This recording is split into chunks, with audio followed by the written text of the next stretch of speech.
ನಮಸ್ಕಾರ, ನೀವು ನೋಡ್ತಾ ಇದ್ದೀರಾ ರಿಪಬ್ಲಿಕ್ ಕನ್ನಡ. ನಾನು ಪ್ರಮೇಶ್. ಹೊಸ ವರ್ಷದ ಮೊದಲ ದಿನವೇ ಸಾರಿಗೆ ನೌಕರರಿಗೆ ಶಾಕ್ ಎದುರಾಗಿದೆ.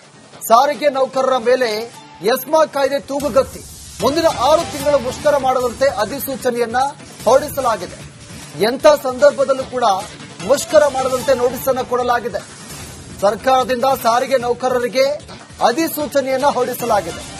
ಇಂದಿನಿಂದ 6 ತಿಂಗಳವರೆಗೆ ಮುಷ್ಕರವನ್ನ ಮಾಡದಂತೆ ನಿರ್ಬಂಧಿಸಿ ಆದೇಶವನ್ನ ಹೊರಡಿಸಲಾಗಿದೆ. ಸರ್ಕಾರದ ಆದೇಶ ಉಲ್ಲಂಘನೆ ಮಾಡಿದ್ರೆ ಎಸ್ಮಾ ಜಾರಿ ಎಚ್ಚರಿಕೆಯನ್ನು ಕೊಟ್ಟಿದೆ. ಎಲ್ಲಾ ಘಟಕಗಳು ನೌಕರರ ಗಮನಕ್ಕೆ ತರುವಂತೆ ಈಗಾಗಲೇ ಸಾರಿಗೆ ಇಲಾಖೆ ಸೂಚನೆಯನ್ನ ಹೊರಡಿಸಿರುವುದು.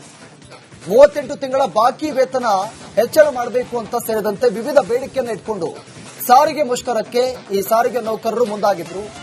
ಇತ್ತೀಚೆಗೆ ಮೊನ್ನೆ ಸಾರಿಗೆ ಸಚಿವರ ಜೊತೆ ಮೀಟಿಂಗ್ ಕೂಡ ಮಾಡಿದ್ರು. ಅದರಲ್ಲಿ ಯಾವುದೇ ರೀತಿಯಾದಂತಹ ಒಮ್ಮತ ನಿರ್ಧಾರಕ್ಕೆ ಬರಲಿಲ್ಲ. ಹೌದು, ಮೀಟಿಂಗ್ ಸಕ್ಸಸ್ಫುಲ್ ಕೂಡ ಆಗಲಿಲ್ಲ.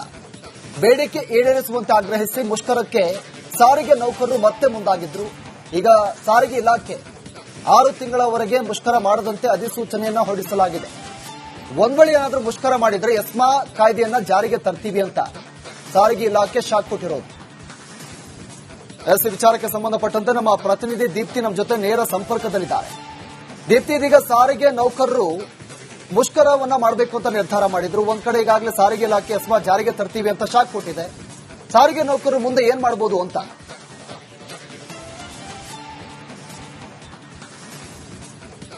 ಪ್ರವೀಣ್, ಸಾರಿಗೆ ನೌಕರರ ಬೇಡಿಕೆ ಹಲವು ವರ್ಷಗಳಿಂದ ಇದೆ. ಅವರಿಗೆ ಕೊಡಬೇಕಾದಂತಹ ಪಿಎಫ್ ಹಣವನ್ನ ಕೂಡ ಸರ್ಕಾರ ಕೊಟ್ಟಿಲ್ಲ. ಜೊತೆಗೆ ಈ ಹಿಂದೆ ವೇತನ ಹೆಚ್ಚಳಕ್ಕೆ ಹಲವು ಬಾರಿ ಅವರು ಮುಷ್ಕರಕ್ಕೆ ಇಳಿಯುವಂತಹ ಪ್ರಯತ್ನಕ್ಕೆ ಮುಂದಾಗಿದ್ರು. ಆದ್ರೆ ಅವರನ್ನೆಲ್ಲ ಕಟ್ಟಾಕುವಂತಹ ಪ್ರಯತ್ನವನ್ನ ಸರ್ಕಾರ ಮಾಡಿಕೊಂಡೇ ಬಂದಿದೆ. 2019ರಲ್ಲಿ ಬೇಡಿಕೆ ಈಡೇರಿಕೆಗೆ ಒತ್ತಾಯಿಸಿ ಎಲ್ಲಾ ಸಾರಿಗೆ ನೌಕರರು ದೊಡ್ಡ ಮಟ್ಟದ ಪ್ರತಿಭಟನೆಯನ್ನ ಮಾಡ್ತಾರೆ. ಆಗ ಇಡೀ ರಾಜ್ಯವೇ ಸ್ತಬ್ಧವಾಗುತ್ತೆ. ಯಾಕಂದ್ರೆ ಒಂದೇ ಒಂದು ಬಸ್ಗಳನ್ನ ಕೂಡ 4 ನಿಗಮ ಹಾಗೆ ಬಿಎಂಟಿಸಿಯಿಂದ ತೆಗೆಯೋದೇ ಇಲ್ಲ. ಹೀಗಾಗಿ ವಾರಗಟ್ಟಲೆ ಕಾಲ ಜನ ಪರದಾಡುವಂತಹ ಸ್ಥಿತಿಗೆ ತಲುಪ್ತಾರೆ. ಆಗ ಬುದ್ಧಿವಂತಿಕೆ ತೋರಿಸಿದಂತಹ ಸರ್ಕಾರ 2019ರಲ್ಲಿ ಈ ಒಂದು ಅಧಿಸೂಚನೆಯನ್ನ ಹೊರಡಿಸುತ್ತೆ. ಅದರ ಪ್ರಕಾರವಾಗಿ 6 ತಿಂಗಳಿಗೆ ಯಾವುದೇ ರೀತಿಯಾಗಿ ಅಗತ್ಯ ಸೇವೆಗಳನ್ನ ಕೊಡುವಂತಹ ಸಿಬ್ಬಂದಿಗಳು ಮುಷ್ಕರವನ್ನ ಮಾಡಬಾರದು. ಮಾಡಿದ್ರೆ ಅವರ ಮೇಲೆ ಎಸ್ಮಾ ಕಾಯ್ದೆಯನ್ನ ಜಾರಿ ಮಾಡ್ತೇವೆ ಅಂತ ಹೇಳಿ ಈ ಅಧಿಸೂಚನೆಯನ್ನ ಹೊರಡುತ್ತೆ. ಅದೇ ಪ್ರಕಾರವಾಗಿ ಅಷ್ಟು ವರ್ಷಗಳಿಂದ ಕಂಟಿನ್ಯೂ ಹಾಕೊಂಡು ಬಂದಂತಹ ಈ ಒಂದು ಕಾಯ್ದೆ ನಿನ್ನೆ ಇದು ಲಾಸ್ಟ್ ಆಗಿತ್ತು. ಅಂದ್ರೆ 31ನೇ ತಾರೀಕು ಈ ಒಂದು ಹಿಂದಿನ ಅಧಿಸೂಚನೆ ಕೊನೆಗೊಳ್ತಾ ಇತ್ತು. ಇದೀಗ ಹೊಸ ವರ್ಷಕ್ಕೆ ಮತ್ತೆ ಮುಂದಿನ 6 ತಿಂಗಳ ಕಾಲ ಈ ಒಂದು ಅಧಿಸೂಚನೆಯನ್ನ ಹೊರಡಿಸಿರುವಂತದ್ದು. ಆ ಪ್ರಕಾರವಾಗಿ ಅಗತ್ಯ ಸೇವೆಯನ್ನ ಕೊಡುವಂತಹ ಸರ್ಕಾರಿ ನೌಕರರು, ಅದರಲ್ಲೂ ಸಾರಿಗೆ ನೌಕರರು ಮುಷ್ಕರವನ್ನ ಮಾಡಬಾರದು. ಮಾಡಿದ್ರೆ ಅವ್ರ ಮೇಲೆ ಎಸ್ಮಾ ಕಾಯ್ದೆಯನ್ನ ಜಾರಿ ಮಾಡ್ತೀವಿ ಅಂತ ಹೇಳಿ ಈ ಅಧಿಸೂಚನೆಯನ್ನ ಹೊರಡಿಸಿರುವಂತದ್ದು. ಇದಕ್ಕೆ ಸಾಕಷ್ಟು ಆಕ್ರೋಶಗಳು ಕೂಡ ವ್ಯಕ್ತವಾಗುತ್ತೆ. ಯಾಕಂತ ಹೇಳಿದ್ರೆ ನಿಜವಾದಂತಹ ಬೇಡಿಕೆಯನ್ನ ಈಡೇರಿಸಿ ಅಂತ ಸರ್ಕಾರಕ್ಕೆ ಹೇಳಿದ್ರು ಕೂಡ ಸರ್ಕಾರ ಇದ್ರ ಬಗ್ಗೆ ಕ್ಯಾರೆ ಅಂತ ಇಲ್ಲ. ಇವತ್ತು ಬಿಎಂಟಿಸಿ ಬಸ್ಗಳಿರ್ಬೋದು ಅಥವಾ 4 ನಿಗಮದ ಸಾರಿಗೆ ನೌಕರರು ಇರ್ಬೋದು, ಸಿಕ್ಕಾಪಟ್ಟೆ ಕಷ್ಟಪಡ್ತಾ ಇದ್ದಾರೆ. ಯಾಕಂದ್ರೆ ಸ್ತ್ರೀ ಶಕ್ತಿ ಯೋಜನೆ ಅಂತ ಏನ್ ಮಾಡ್ತಾ ಇದ್ದಾರೆ, ಸಿಕ್ಕಾಪಟ್ಟೆ ಜನ ಮಹಿಳೆಯರು ಓಡಾಡ್ತಾ ಇರುವಂತದ್ದು, ತುಂಬಾ ಪ್ರೆಷರ್ ನಲ್ಲಿ ಕೆಲಸ ಮಾಡ್ತಾ ಇದ್ದಾರೆ.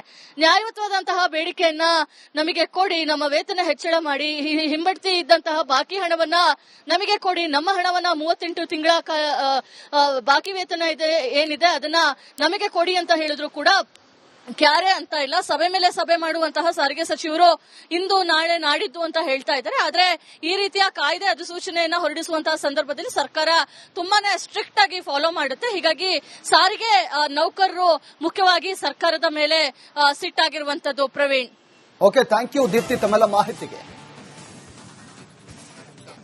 ನಮಸ್ಕಾರ, ನೀವು ನೋಡ್ತಾ ಇದ್ದೀರಾ ರಿಪಬ್ಲಿಕ್ ಕನ್ನಡ. ನಾನು ಪ್ರಮೇಶ್. ಹೊಸ ವರ್ಷದ ಮೊದಲ ದಿನವೇ ಸಾರಿಗೆ ನೌಕರರಿಗೆ ಶಾಕ್ ಎದುರಾಗಿದೆ. ಸಾರಿಗೆ ನೌಕರರ ಮೇಲೆ ಎಸ್ಮಾ ಕಾಯ್ದೆ ತೂಗುಗತ್ತಿ ಮುಂದಿನ 6 ತಿಂಗಳು ಮುಷ್ಕರ ಮಾಡದಂತೆ ಅಧಿಸೂಚನೆಯನ್ನ ಹೊರಡಿಸಲಾಗಿದೆ. ಎಂಥ ಸಂದರ್ಭದಲ್ಲೂ ಕೂಡ ಮುಷ್ಕರ ಮಾಡದಂತೆ ನೋಟಿಸ್ ಅನ್ನು ಕೊಡಲಾಗಿದೆ. ಸರ್ಕಾರದಿಂದ ಸಾರಿಗೆ ನೌಕರರಿಗೆ ಅಧಿಸೂಚನೆಯನ್ನ ಹೊರಡಿಸಲಾಗಿದೆ.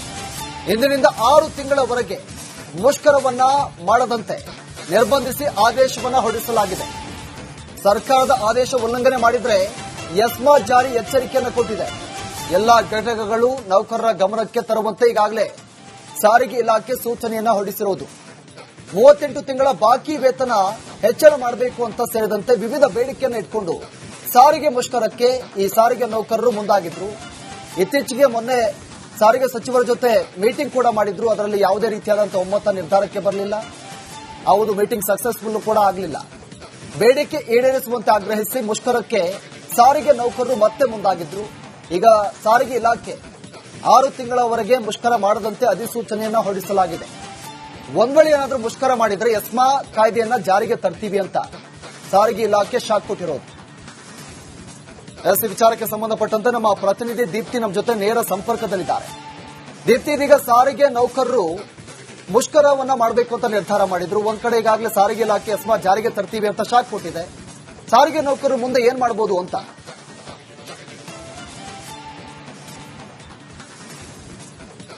ಪ್ರವೀಣ್, ಸಾರಿಗೆ ನೌಕರರ ಬೇಡಿಕೆ ಹಲವು ವರ್ಷಗಳಿಂದ ಇದೆ. ಅವರಿಗೆ ಕೊಡಬೇಕಾದಂತಹ ಪಿಎಫ್ ಹಣವನ್ನ ಕೂಡ ಸರ್ಕಾರ ಕೊಟ್ಟಿಲ್ಲ.